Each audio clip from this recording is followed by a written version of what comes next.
Bismillahirrahmanirrahim. Assalamualaikum warahmatullahi wabarakatuh. Alhamdulillah.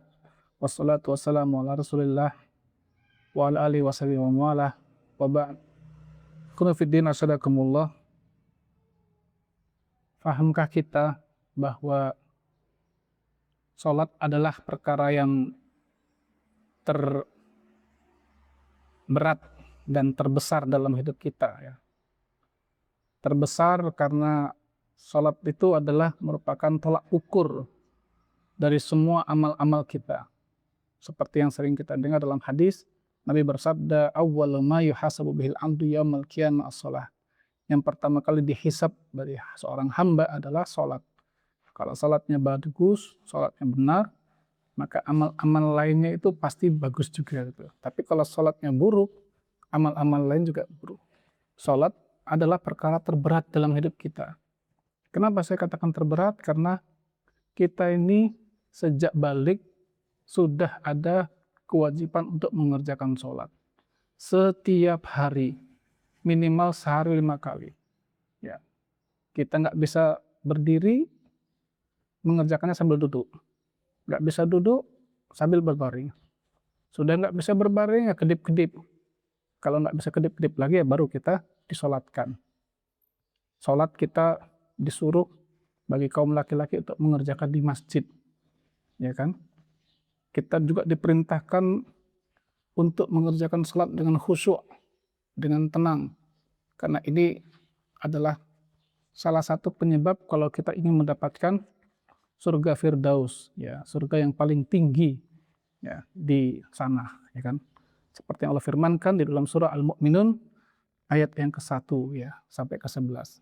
Qad aflahal mu'minun alladzina hum fi sholatihim khashi'un. Telah beruntunglah orang-orang yang beriman, yaitu orang-orang yang sholat dengan khusyuk. Nah, yang khusyuk dalam sholat. Sampai nanti ujung ayat, ulaika humul warithun, mereka lah para pewaris, alladzina yarithunal firdausa hum fiha khalidun. Mereka mewarisi surga Firdaus, mereka kekal di dalamnya. Ya, kita di dalam sholat ini ya Pak ya, ketika mengerjakan dengan khusyuk, banyak orang-orang yang kurang memahami dengan baik ya. Disangkanya khusyuk itu adalah kita sholatnya tuh apa, nggak sadar ya dengan sekitarnya. Sholat khusyuk adalah dengan menjam dan sebagainya, itu kurang tepat. Ya, maka di sini akan kami paparkan beberapa kiat kita mungkin ya, untuk kita bisa mengerjakan sholat dengan khusyuk. Pertama adalah, para ulama menjelaskan, yaitu ihdharul qalbi ya, fiha bainadillah wal iqbalu alaiha tastahdiru uzmatillah. Kalau kita ingin sholat dengan khusyuk, maka hadirkanlah hati kita, ya kan, di hadapan Allah Subhanahu wa Ta'ala. Ya, hadapkanlah jiwa kita kepada Allah, menghadirkan keagungan Allah Subhanahu wa Ta'ala. Wa innaka baina yadayhi tarju rahmatahu wa takhsha iqabahu. Engkau berdiri di hadapan Allah karena engkau ingin mendapatkan ya rahmat dari Allah dan engkau takut dengan hukuman-hukuman Allah Subhanahu wa Ta'ala. Jadi kalau ingin salat dengan khusyuk Pak, kita masuk masjid itu dengan menghadirkan hati kita bahwa kita itu akan menghadap Allah Subhanahu wa Ta'ala, pencipta langit dan bumi. Kalau sudah begitu ya, itu saya yakin nggak ada orang itu sholat itu kok masih cengenges-cengenges, ya kan? Sholat masih apa, ketawa-ketawa, kadang-kadang ada yang bercanda, imamnya yang apa, imam rutinya ada, kadang-kadang kan ada Pak masjid yang malah nyuruh temennya maju padahal hanya untuk bercanda-bercanda. Ini menurut saya nggak benar gitu ya Pak ya. Pokoknya kalau sholat itu, maka hadirkan semua hati kita kepada Allah. Hentikan semua pembicaraan, hentikan semua guyonan-guyonan. Dapat insya Allah khusyuk itu Pak.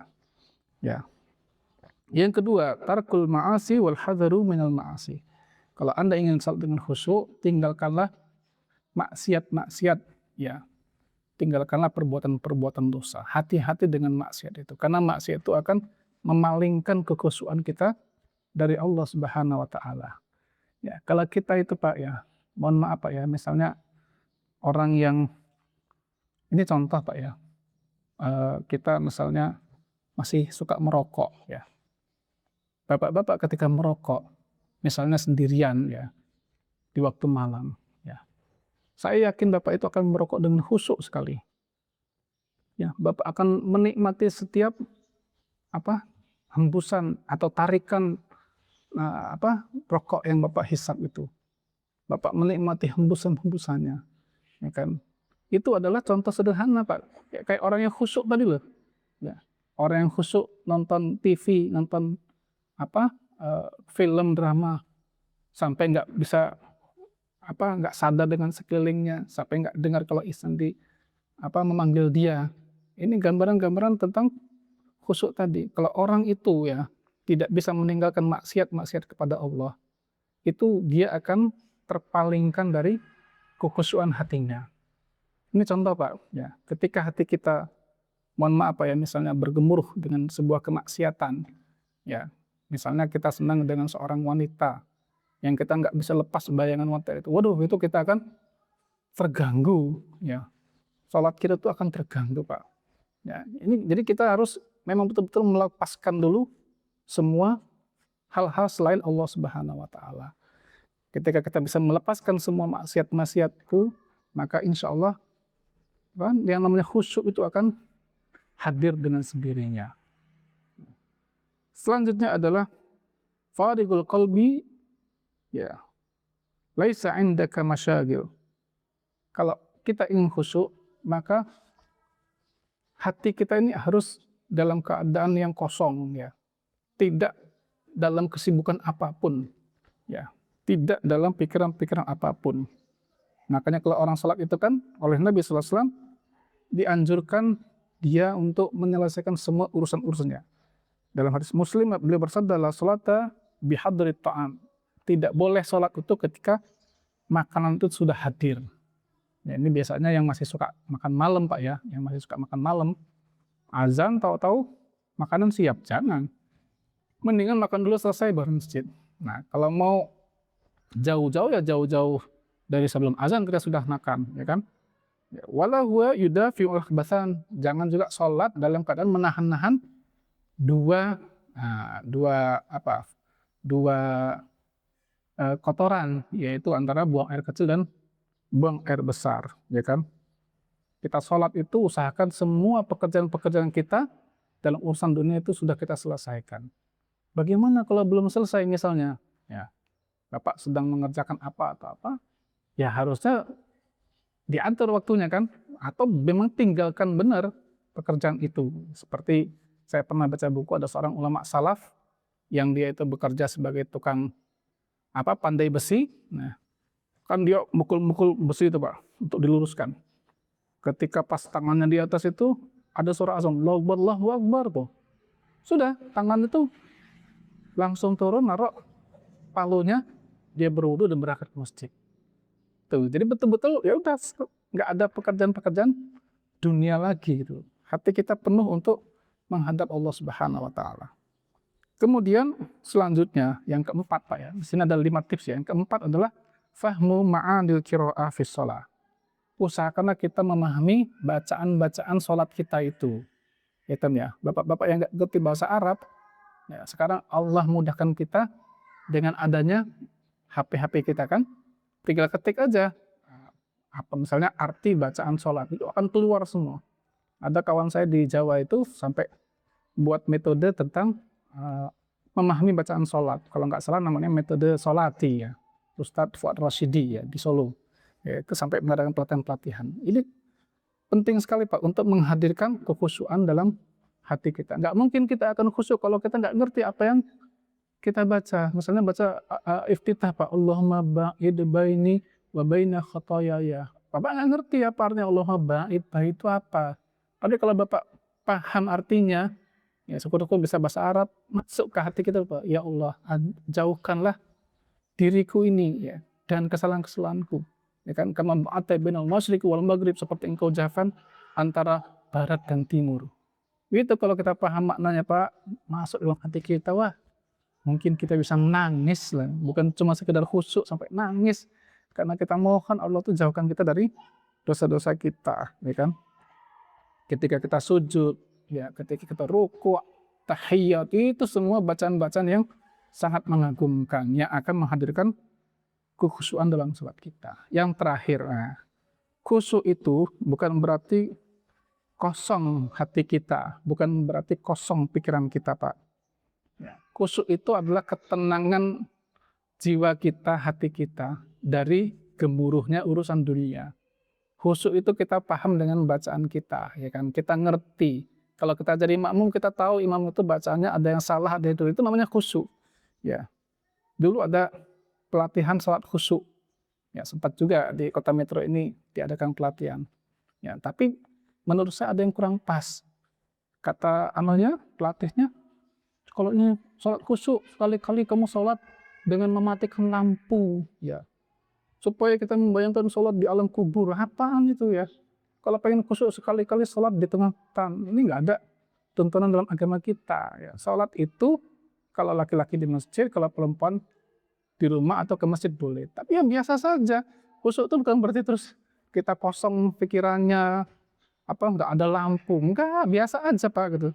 Ya, makanya kayak Umar bin Khattab dulu kan pernah mengatakan, beliau memperingatkan dari khusyuknya orang munafik ya. Sudah kita bahas di video terdahulu Pak ya tentang khusyuk ya. Apa khusyuk orang munafik itu? Antara jasadahu khasyian, kamu lihat jasadnya, tubuhnya kayak khusyuk, kayak tenang, wa qalbahu laisa bi khasyi, hatinya ternyata tidak khusyuk, bergemuruh dengan kemaksiatan, ya kan?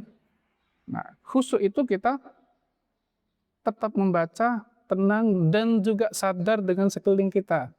Ya Pak ya, makanya ada hadis dalam Sahih Bukhari Muslim bahwa Nabi SAW itu memerintahkan untuk membunuh aswadail, dua binatang hitam. Ya, dalam sholat kita yaitu al-aqrab wal hayyah, jengking dan ular. Ini menunjukkan kekhusyuan kita Pak. Dulu kan orang-orang Arab itu kan kalau sholat kadang-kadang pedangnya masih di pinggang dia. Ya kan, kalau ada ular langsung dia angkat, dibunuh dan dia lanjutkan sholatnya. Ya kan? Ini namanya khusyuk. Jadi tetap sadar kita. Ada apa, ada siapa. Bapak yang sholatnya membawa anak, ya, walaupun anak itu istilahnya kita gendong, ya itulah khusyuk gitu loh. Kita tetap dalam kondisi sholat, membaca, paham bacaan kita. Kita sholat Pak, ketika misalnya sutroh kita pergi, misalnya Bapak sholat, di depan Bapak ada orang yang duduk. Ya kan? Walaupun para ulama berselisih pendapat ya tentang sutroh ini, apakah boleh cukup dengan garis atau tidak gitu ya. Kalau saya berpendapat kalau bisa seandainya ada manusia ya manusia itu. Contohnya misalnya, nah, saya sholat di sini ini adalah punggung orang itu, di depannya masih ada tembok. Kalau dia pergi, ya kalau yang berpendapat mendekat kepada sutra, pada tembok, ya sudah maju aja nggak apa-apa. Dan ini juga namanya khusyuk gitu loh. Bukan berarti nggak khusyuk gitu Pak ya. Jadi khusyuk itu sekali lagi bukan kondisi di mana orang itu seperti hilang kesadaran, seperti nggak ngerti apa-apa, salah besar. Khusyuk itulah ketenangan hati kita dalam sholat, paham bacaan sholat kita, ya kan? Nah, mudah-mudahan beberapa tips ini bisa menjadi panduan bagi kita sekalian ya, bahwasanya kalau ini kita lazimi 5 hal ini Pak, insya Allah khusyuk itu perlahan-lahan akan hadir dalam sholat-sholat kita, ya kan? Walaupun memang perkara khusyuk adalah perkara yang memang sangat berat ya. Kita kadang-kadang bisa khusyuk ketika misalnya kondisi kita sedang sehat, ekonomi kita bagus, tapi kalau lagi sakit, lagi banyak masalah, nah kadang-kadang kurang khusyuk. Tapi ya tadi itu, kalau kita tahan di 5 ini, insya Allah khusyuk itu akan hadir perlahan-lahan dan menjadi sebuah kebiasaan kita. Cukup, mudah-mudahan bermanfaat. Dikurang saya mohon maaf. Kalau ada yang mau nambah-nambah silakan, karena memang pembahasan khusyuk ini banyak sekali para ulama itu yang membahasnya, bahkan sampai ada yang 30-an saya soleh munajat gitu ya. Barakallahu fikum. Assalamualaikum warahmatullahi wabarakatuh.